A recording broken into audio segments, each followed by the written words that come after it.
Mad Max Fury Road is directed by George Miller and stars Tom Hardy and Charlize Theron. In a post-apocalyptic wasteland, a woman rebels against a tyrannical ruler in search for her homeland with the aid of a group of female prisoners, a psychotic worshipper, and a drifter named Mad Max. I remember watching this film for the first time. I didn't see it in theaters. I bought it on Blu-ray and I checked it out, and since then, I was a big fan of this film. I didn't watch the other original films until much later on in my life, but Fury Road has been one of my favorite action movies of all time, if not at the time, my favorite action movie of all time. I was so invested with the story, I was engaged with the action, I loved the music. Everything about this movie worked, and even to this day, this movie still slaps.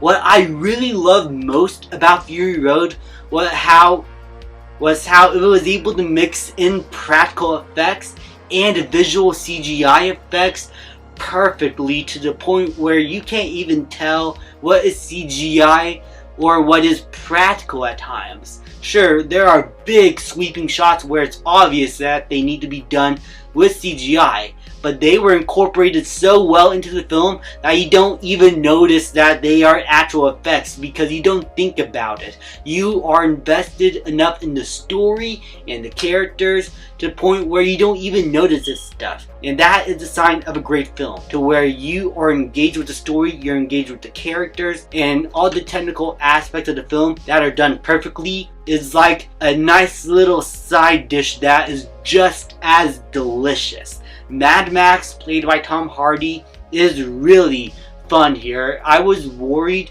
how Mel Gibson's take on Mad Max was going to kind of feel different to Tom Hardy's take when I was watching these movies back to back when I decided to.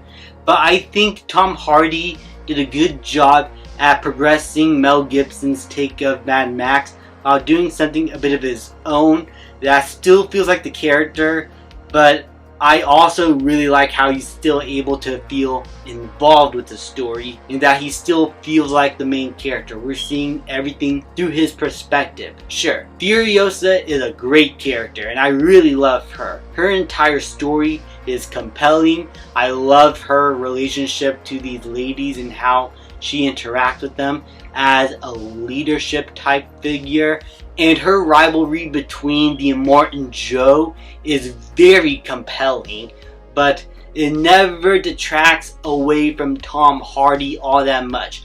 These two characters work very well together in both the action and the dialogue scenes, and I think these two actors share really good chemistry with one another, and the fact that they're able to do a lot of practical stunts themselves in this movie is something to be praised for. Let's just get to the action, because that's what most people remember this movie for. The action is insane, the practical effect and how it mixed in with CGI is great, but it's the stunt work with these action sequences that are incredible. We see so many practical car crashes, and there are actual people on these cars doing so many of these insane stunts, and you are just wondering, how were they able to pull this shit off?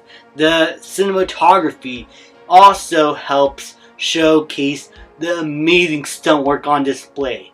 Not a single bit of shaky cam, not a single close-up shot that felt unnecessary and is only ever used for a zoom in for a stylistic type of visual experience.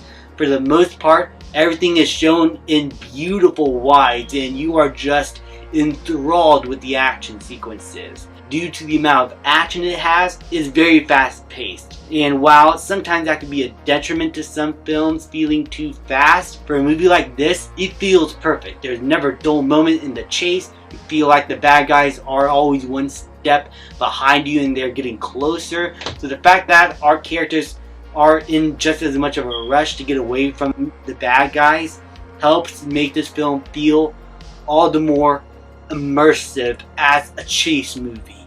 This movie was like, it blew my brains out when I was much younger. It was like my first real introduction to R-rated films. I love how this movie wasn't too overly violent to where it becomes grotesque. It was just violent enough for you to feel the stakes of what is happening, and it still didn't feel watered down. You feel like everything was raw, it was real, and when everything comes to a head in the climax, it was so much fun to watch. The climax of this film is great. I especially love the costume and makeup design of this film. There's a reason why this stuff got a lot of wins for the Oscars, because it feels very unique to what we've seen before, and especially in this world of Mad Max. This kind of world where the Immortan Joe rules over feels very dirty and very slimy.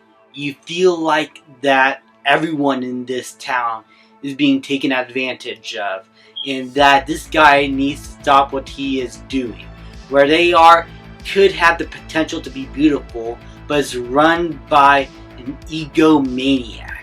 And I loved that aspect of Immortan Joe, how he's a total piece of shit, to where whenever we might think of him as a sympathetic character at times, he does something so despicable to where you feel like you want to just rip out that mask off of his face and just pull out every limb from his body. He was just a great antagonist and someone that you could love hating throughout the entirety of this film. I also think that Nux in the movie was also a fun character. He is someone who looks up to the Immortan Joe and thinks of him as sort of a god, but when things start coming to a head in the middle of the film and he realizes that not all is what it seems and that his beliefs are being challenged, he becomes a more compelling character and someone a lot more likable, and starts to take things a lot more realistically and is not as crazy as he was in the beginning of the film, showcasing that humanity can come back into even the most crazy of people. All in all, this movie was fantastic. I still love to this day. It's a nearly perfect film, and the action is absolutely spectacular. Not a dull moment. The characters are compelling. I still think that this movie is the overall best in the entire franchise. And so for that, I'm going to give Mad Max Fury Road an A+. Thank you guys so much for watching. Please like, subscribe, comment, and I will see you guys next time.